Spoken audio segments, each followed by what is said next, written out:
Une espérance vivante par la résurrection de notre Seigneur Jésus-Christ.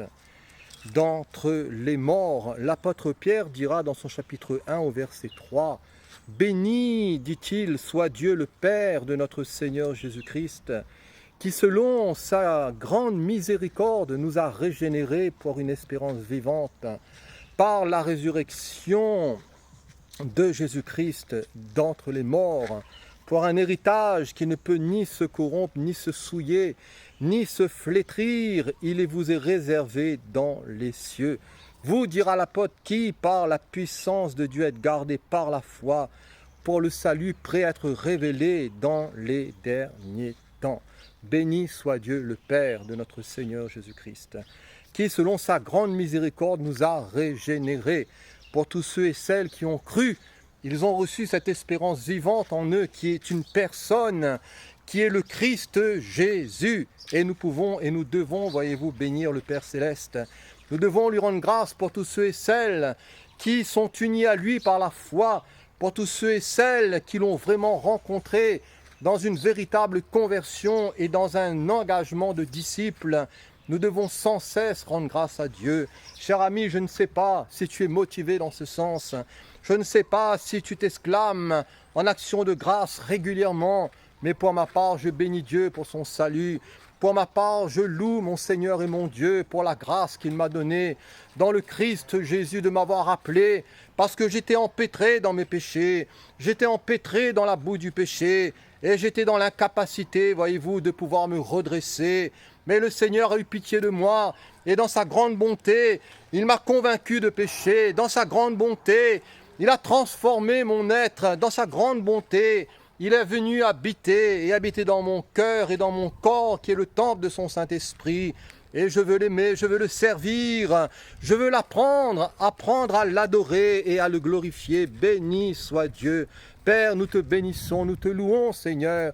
Nous t'adorons pour ce privilège que d'avoir été pardonné en toi, que d'avoir été justifié, que d'avoir été gracié de bon nombre de péchés, que de nous avoir et de m'avoir communiqué une vie nouvelle, un esprit nouveau, un cœur nouveau, de ce que tu ne cesses de nous parler, de nous tailler, de nous façonner, de nous transformer à ton image.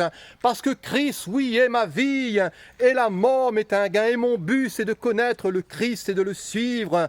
Notre but doit être, voyez-vous, d'avoir une connexion, une relation de plus en plus profonde avec le Maître, d'avec Hachem, d'avec le Dieu de l'univers, d'avec l'éternel Dieu, au travers de son Messie et au travers de son Christ. Cher ami, as-tu rencontré le Christ, le Fils du Dieu vivant? Est-ce que tu l'as invité à venir dans ton âme, dans ton être? Est-ce que tu as été régénéré par la parole vivante et permanente de Dieu? Le désir du Seigneur, c'est que nous puissions devenir une nouvelle créature. Et si quelqu'un est en Christ, il est une nouvelle création. Il est à l'intérieur de lui-même, dans son esprit, renouvelé, régénéré. Et il reçoit l'esprit de vie, il reçoit l'esprit de Dieu, l'esprit de l'agneau, l'esprit de Jésus. Et son nom est inscrit dans le livre de vie. Et nous devons marcher en nouveauté de vie, parce que le Seigneur nous communique une vie nouvelle, une nature nouvelle, pour que nous puissions triompher du péché, pour que nous puissions triompher des œuvres mauvaises de la chair, pour que nous puissions marcher en vainqueurs sur cette terre, pour que nous puissions marcher dans une vie de sanctification qui soit progressive et dynamique à la gloire de Dieu jusqu'à son avènement, jusqu'au retour du Maître, jusqu'à ce que la trompette sonne, ou que le Seigneur nous prenne par la mort et qu'il nous enlève, que nous soyons avec lui dans le royaume de Dieu et dans le royaume des cieux. Cher ami, as-tu cette espérance en toi? Connais-tu le Christ? Vis-tu en lui? L'as-tu réellement rencontré? Le désir de Dieu, voyez-vous, ce n'est pas que les hommes soient condamnés, mais c'est qu'ils soient sauvés.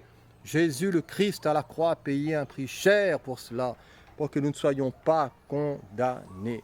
Cette espérance, elle est vivante par la résurrection de Jésus-Christ d'entre les morts. Et la mort est morte.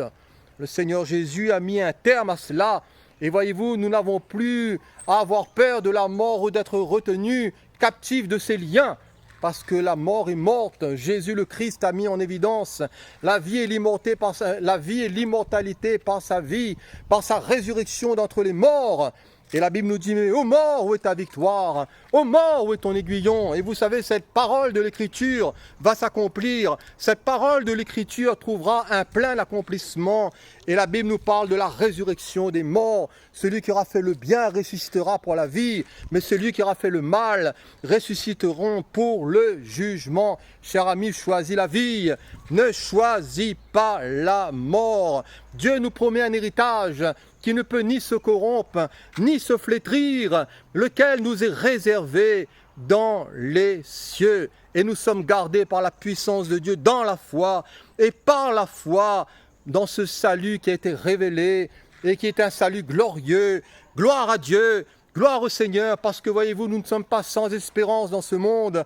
Ce monde est sans espérance, ce monde est sans avenir, ce monde gît sous la puissance du malin. Mais dans le Christ, et par le Christ, nous avons la vie. Nous goûtons à sa vie impérissable, à une nature nouvelle.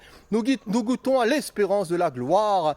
Et voyez-vous, nous nous préparons à sa rencontre. Nous sommes gardés par la foi. Et dans la foi, pour le salut prêt à être révélé dans les derniers temps.